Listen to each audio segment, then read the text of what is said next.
going on, guys? Welcome back to the Athletic Lounge. I am Mike. And I'm Josh. So we got our episode 2 of our weekly NBA recap. We're going to do it every other week, it seems like, just to kind of go over what we missed and the games. I mean, I feel like there's so many games that stretch so many days that it just makes sense to just cover it 2 weeks at a time. Yeah. Because if we covered every single game of that week, I feel like it's just so much. So I feel like this is just the better way to do it. Nice little rundown. Yeah, nice little quick, short. Little recap. What's been going on. Yeah, exactly. So I feel like the biggest thing we got to talk about is Harden to the Clippers. Oh, yeah. Yeah, no. I mean, you know how I think about James Harden. I think he's a lazy sack. I think he's menace to into the locker room. I agree. He is also friends with these people. He's been in the league with Paul George and all them and Russell Westbrook for years. He's been on a team with Westbrook before, so I guess they might have some chemistry together. But I don't know. I think Harden has just such a big ego on him. I think he's gonna get in the way of that team. Now, do you think that's so? So let me before we get to that. So it was Harden, PJ Tucker. Oh, Jesus Christ! It was the most complicated trade I've ever seen. So Harden and PJ Tucker, and there's someone else that I'm assuming is a role player. Yeah. I'm assuming he's not going to get much time. So he went to the Clippers for Marcus Morris, Covington, Nicholas Batum, and KJ Martin, and picks. Yeah. Lots of them. Lots of picks. Which, it's so funny to me because where are those picks going to really be? It's the Clippers. But then again, I think that they were in such a dire need of just like, get this fucking guy out of here. Yeah. It's time to let him bounce and figure out where we're going from here. Because personally, I don't think Embiid needed Harden. I think Embiid is so good where Harden was just kind of like just kind of there, Yeah. Like, I'll dish it, I'm getting doubled in the post. I'll dish it out to you. But you're paying that man so much money to be what? A guy. He obviously wants to get paid. Mm-hmm. So now, where do you see that Clippers team? So now we got Harden, Westbrook, Paul George, Kawhi Leonard, and Zubac over there. Yeah, it seems like it's going to be the starting five. It sounds great. Paul George is great. He's kind of old. He's he's not washed up. He's just, he's at his time. James Harden, you know what I think his best position would be? Sixth man. Oh, absolutely. Coming off the bench. Right where he came up. Yeah. He was a sixth man when he came into the league, which I think that's the best spot for him. I think that's where he needs to be again. Once Westbrook comes out, they have a little lack on offense. Boom. He comes in, gives them that little pep. And they do have they got that guy that had a really good playoff run too with them that they decided to keep, which I'm surprised they ended up not having to give him up for Harden. But I think that you got that team is all. Look, I need the ball. That's what I see. Which is worries me a little bit compared to, let's say, Dame over in Milwaukee. That's a guy. The difference between him and Westbrook likes his stats. Exactly. He likes to get his assists. He likes to get his 10 assists so he can get his triple-double or whatever he's going to get. Damian literally likes to win a game. Yeah, he wants to win it. I think Damian's like, tunnel vision with a chip. He wants a chip. 100%. He does not care how he gets it anymore. It seemed like, he's got a fire. Portland didn't really want to do anything anymore. Like they were trying to, which I give them a temp, but then again, who really wants to go to fucking Portland? No, right? Who wants to go to that shithole, right? Exactly. Let's go to the what rain are they all doing day. in Portland? Nothing. There's nothing doing in Portland. So I'm not surprised that he's excelling over there in Milwaukee because that team looks great. They look like they're ready for the playoffs right now. Right now. And now you have this in-season tournament now. Okay. Now, so this is probably the most complex and stupidest things that the NBA has ever done. And I'm going to say it now because I don't see it lasting longer than this year. So you have games. So it's not like when you think of tournament style, because that's basically what they're going for. They're trying to make their ratings better because most of the time people aren't watching basketball in the beginning of the year. They watch it after the All-Star break, right as the All-Star break's coming up, right when you officially lost baseball, football's coming to a close. That's when you start to watch. Yeah. That's when you start to watch basketball. Uh-huh. But now, what they're trying to do here with this in-season tournament now is their TV agreements, all their agreements, are up eventually, coming soon. So their idea is, let's do a in-season tournament. Let's push an in-season tournament, and have the ratings go up because obviously people want to watch these games. When in reality, I mean, I don't really understand the whole concept of it because so it started last week, right? So you had a certain amount of days that had games being played that were bracket games or qualifying games, right? And then you go right back to your regular season games. So a certain amount of teams have played X amount of games, and other teams have played no games. Very fucking weird That doesn't format. seem right. So teams have played games, and then they stop playing games. They go back to their regular season games, right? And then they go back to bracket play, right? So then they do all their qualifying and the stat, and then they go. If I could be wrong, but this is what I've had to call Albert Einstein from the grave to help me understand what the hell is going on with this bracket thing and why they made it so goddamn complicated.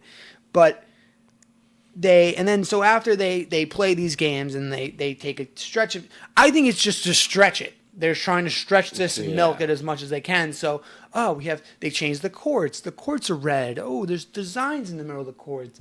Like, that's fantastic. Yeah. But what's the point of this?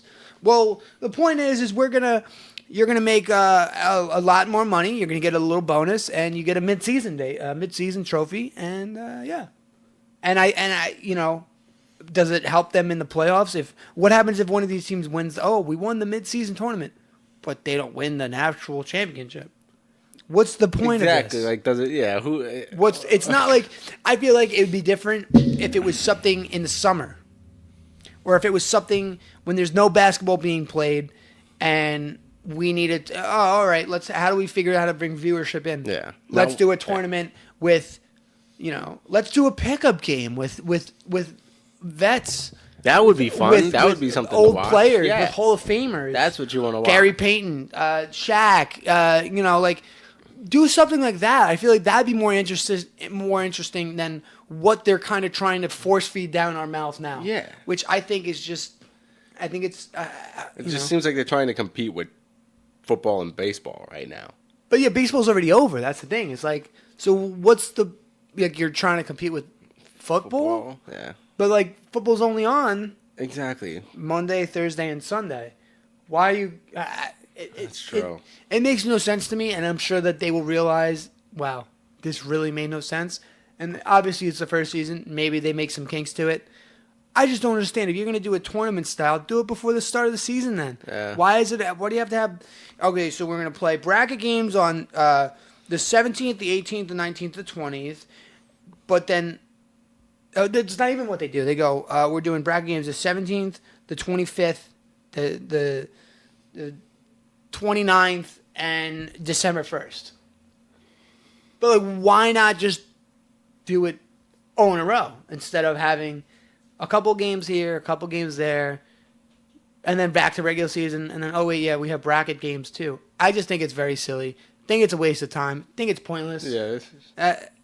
I mean, I get their whole concept of trying to bring people in and trying to say, oh, look, the NBA is worth this amount of money, so this is what you should give us for our licensing agreements and our we have X amount of viewers. Yeah. So and it's the same teams. Yeah, it's the same teams. That's so weird. Every team is in this. So weird. Every team has a shot at this. Yeah. I don't know. It's not a single elimination. I think it's just a point system. I don't know. I tried to understand it, and I had no luck. But, I guess we'll see what happens with that. I mean, I just splashed myself. But I guess we'll see what happens with that. And now, the Lakers' early struggles, they lost to Miami in a game where it looks like they just couldn't shoot the ball for the last a couple of minutes. 5-6 minutes of the game. I don't know what happened. Am I worried yet No. Should I be slightly worried? Kind of. Why Anthony Davis is the most frustrating person to just witness play basketball. I swear to God, if the wind was blowing slightly too far to the left, Anthony Davis would have a broken rib cage or a torn left rib. I don't really know. It frustrates me because I know how good of a player Anthony Davis is and can be, and to watch him just like get hurt. He got hurt. Hurt his hip or something. And left the game, came back, ended up leaving the game again. I don't know. I just think that how much longer can Laker fans really put up with the constant aggravation and disappointment of Anthony Davis for how much longer? Because it's not like he gets better. I mean, like, he's continued at the same pace for the last 3 years. Yeah. Ever since we won the chip in the bubble, during COVID. When are we going to say, okay, maybe it's time. But then again, who wants an injury-prone, power forward that can't play more than 45 games a year? Yeah, no one. It's a waste. Listen, if the Pelicans want to do a little swap, Zion for take him back, yeah. AD. That'd be the day. But, and I'm not, like I said, I'm not too worried about the Lakers' struggles. I just think that AD needs to come around and needs to find his groove because he has good games and then he just has awful games. And he has great games and has another great game and then an awful game. It's like, dude, just get it together. It's not like it's. He's a vet at this point. Exactly. Yeah, he is. He's a vet. It shouldn't be like this. You shouldn't be on off. Yeah, you should have a game. LeBron James is 39 years of age. He can't. Yeah, he can't stay on the court. He can't play 38 minutes a game anymore. He can't. Especially if you want him to get to. You want him to take you to the playoffs, or you want him to take you deeper than the playoffs. So I think that's going to be a interesting thing to see how it pans out. Yeah, because it should be an interesting ride for the Lakers because. If the Lakers are not having a nail-biting season, it's never a Laker season. Yeah. So, the Knicks looked great. They beat the Clippers last night. That game was phenomenal. They looked back to the normal self.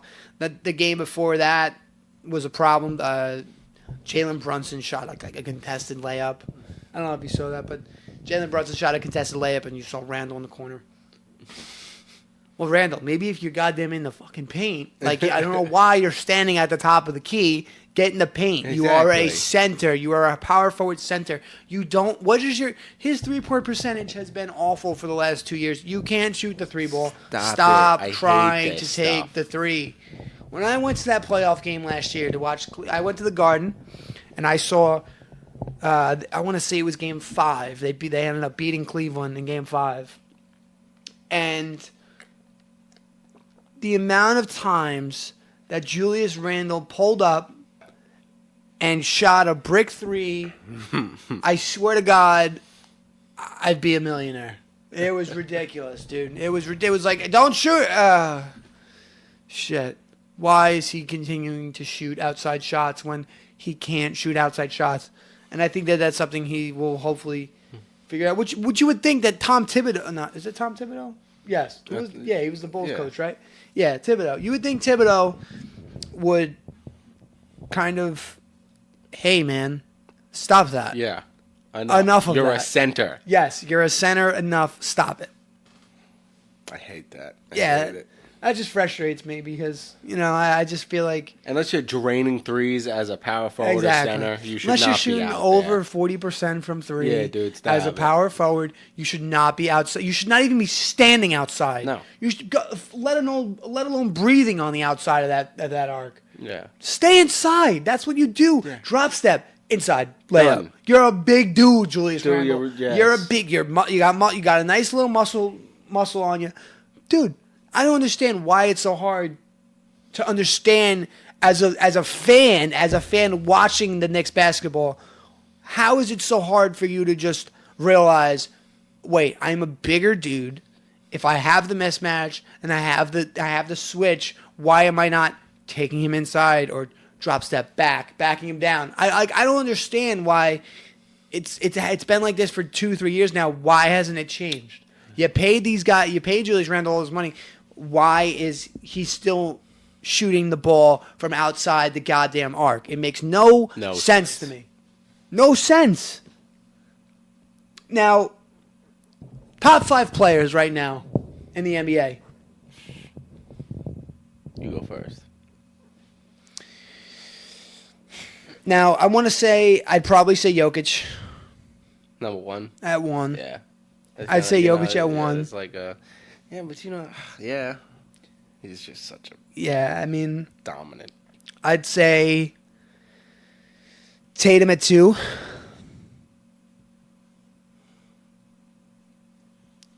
I'd say Luka at 3.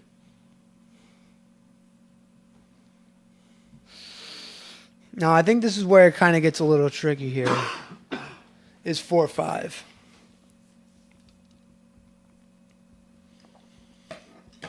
Because I think LeBron slides in at 5. At this age, I still think You know me, I'm a huge LeBron fan. I love Brown. he's still a top 5 guy. Now 4, I think I slide in Giannis. There you go. I was gonna say. Now, see, this is where I struggle here. Because what about Steph?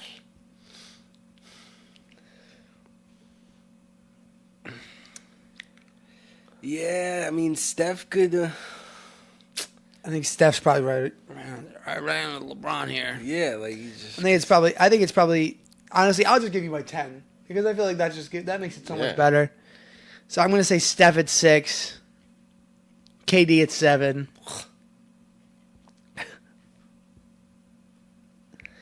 Embiid at 8.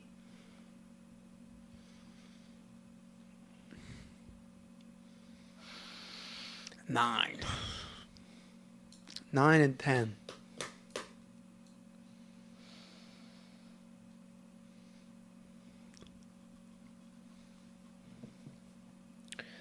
I'm gonna say. I say Dame at 9. Yeah, baby. Dame at 9.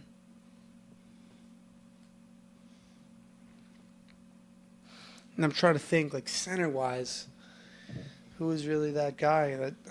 Women bum, yeah. Nah, I don't think he's top 10 right he now. hasn't done nothing yet. I don't think he's top 10 Needs now. to I prove think he looks himself. great though. Oh, he looks phenomenal. I think he looks phenomenal. He's so excited. How tall is he? 7'6" or something like that. Crazy.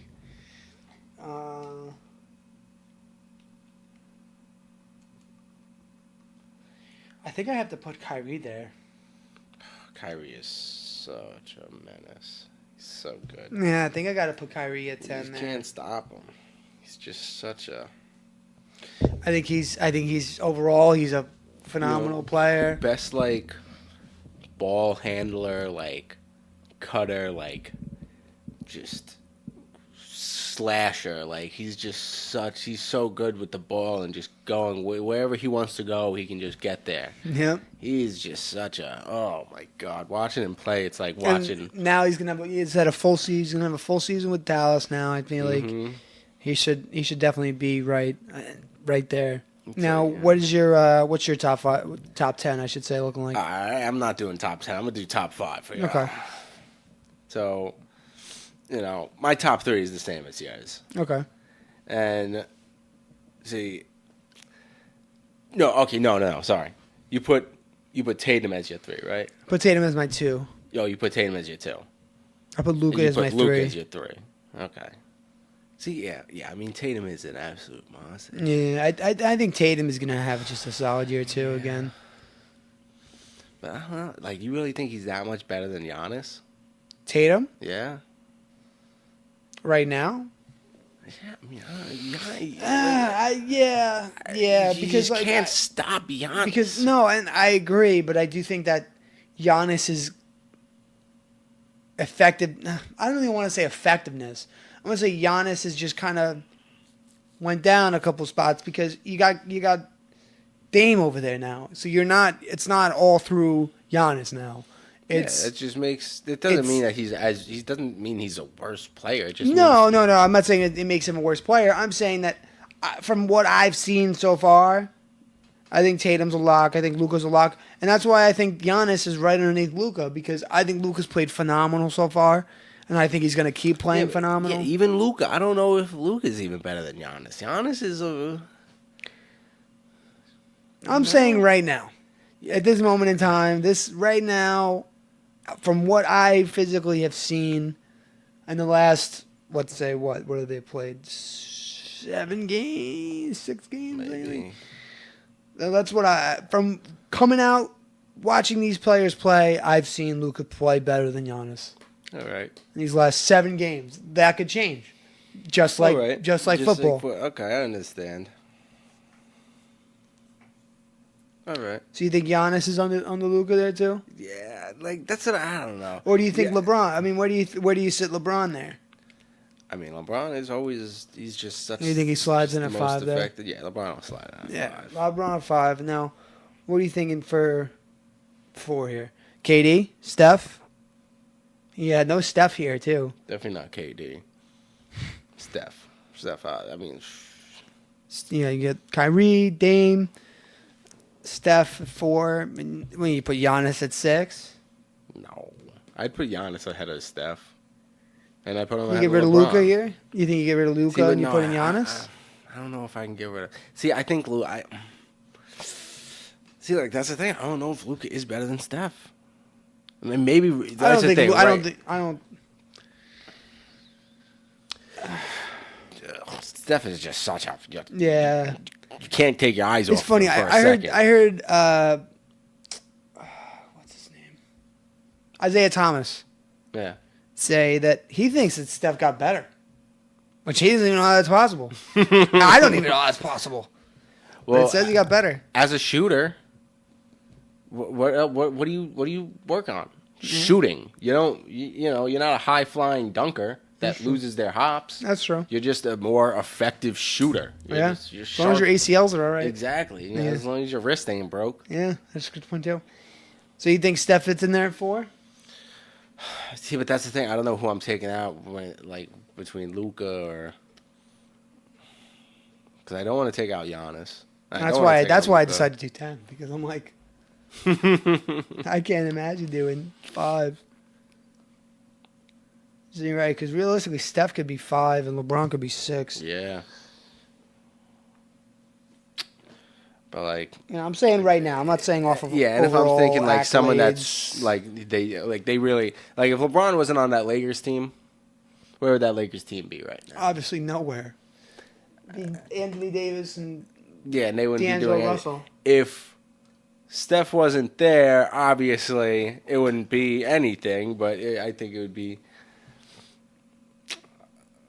I think Steph has a little more people around him. I think LeBron carries that team a lot more. I agree. So that's why I think LeBron would be 5. So, yeah, all right. So I'm staying with... So Jokic, Tatum, 1, 2, 3.